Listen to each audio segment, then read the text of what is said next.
Like, you gotta look at that. You really have to look at that, because if you don't take that into consideration, it's never gonna be an end to what happened, because it's only one thing that happened.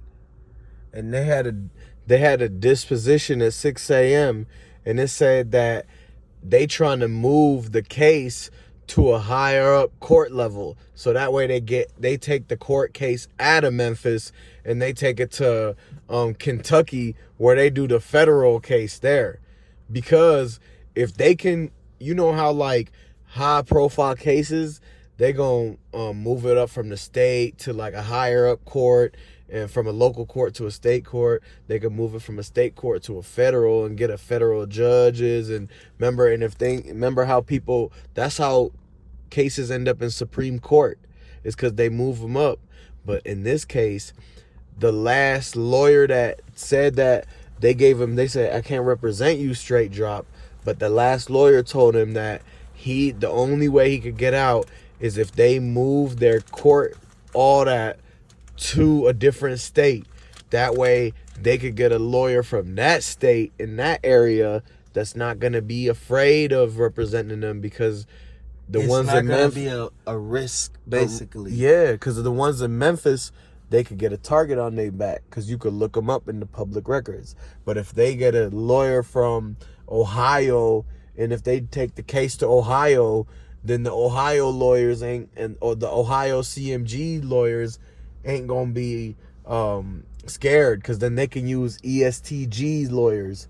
You know, ESTG got signed out of Louisville, so in Kentucky is close to Ohio, and so ESTG got lawyers in that area that they could use if they can strategically move the case to there. And they'll be able to represent them without a reasonable doubt, for the simple fact that once Straight Drop and Cornelius get in the courtroom in Kentucky, everybody know that he's covered.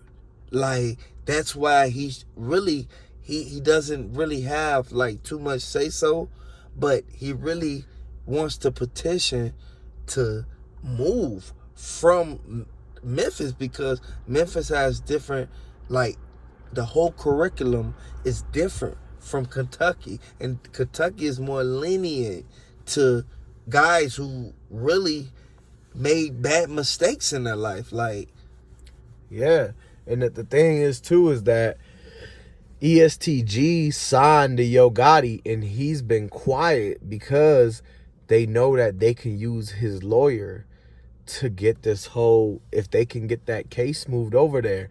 And the thing is they're gonna use that first 48 lady to get them to move the case. The first 48 lady, that lady you seen in the press conference from MPD, they gonna use all of them. And the DA that knows Yo Gotti baby mama, they gonna use them to actually convince the judge to move the case to a different state. And if they could do that, then the RICO can't catch the ESTG lawyer, because he's going to say he was never in Memphis and was able to collaborate in any kind of RICO activities that you would once think that people will have involvement in if you were in a group that was doing things like 6ix9ine and them, right? But now, ESTG lawyer, he never had no big cases. And so he looking for a big come up to get his name up. And so that's another reason that he will want the court to be moved up to the Eastern District in Ohio, Kentucky border.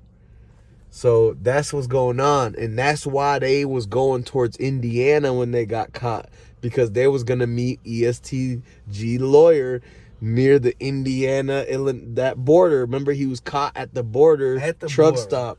So he was going to ESTG lawyer office to drop off the retainer fee that they had on him. That's one thing they're not telling you. Straight Dropping them didn't get caught with no money in their pockes. The money they had money. Have is still in the evidence bag, because they still think that was Dolph money.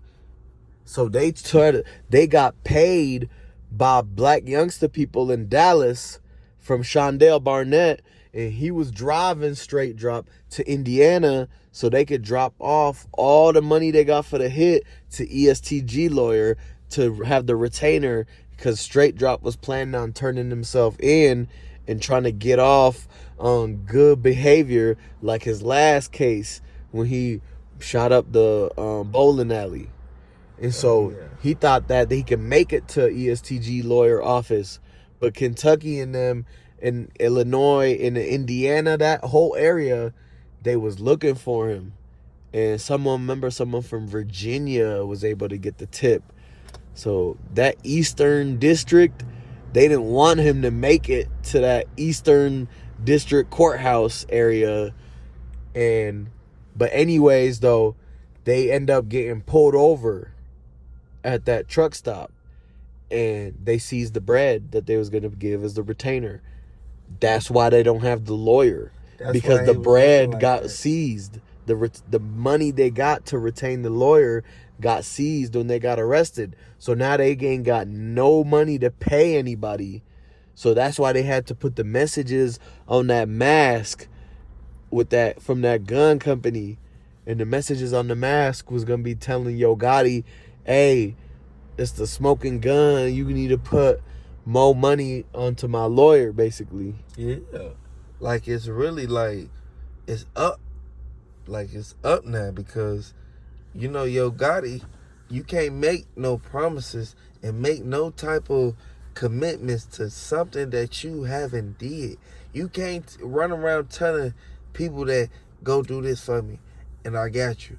But you ain't got them because you ain't paid a man. If you would have paid that man, he would have had enough for him to pay just the rest of the fee for the whole case, because it's going to prolong due to the outstanding warrant that they had for Straight Drop. Straight Drop knew that Key Glock and his whole camp was in Memphis. He knew that if he get out of Memphis, he'd be able to escape the Young Dolph situation and the Makitas, and he won't have to run into Key Glock to get into any confrontation about the Young Dolph stuff. When he first got wind of Young Dolph at Makitas, he went live saying he in California. And the reason why Yo Gotti, he didn't want to pay straight drop because Black Youngster paid straight drop. But Yo Gotti want to give his bread to the person who pulled the trigger, which is Maurice. So Yo Gotti trying to save his money for Maurice, and that's why he ain't want to give it to straight drop, and he still ain't got no lawyer. And so when they went live in California, though, it was to tell him that they was doing their last vacation before the hit. Right.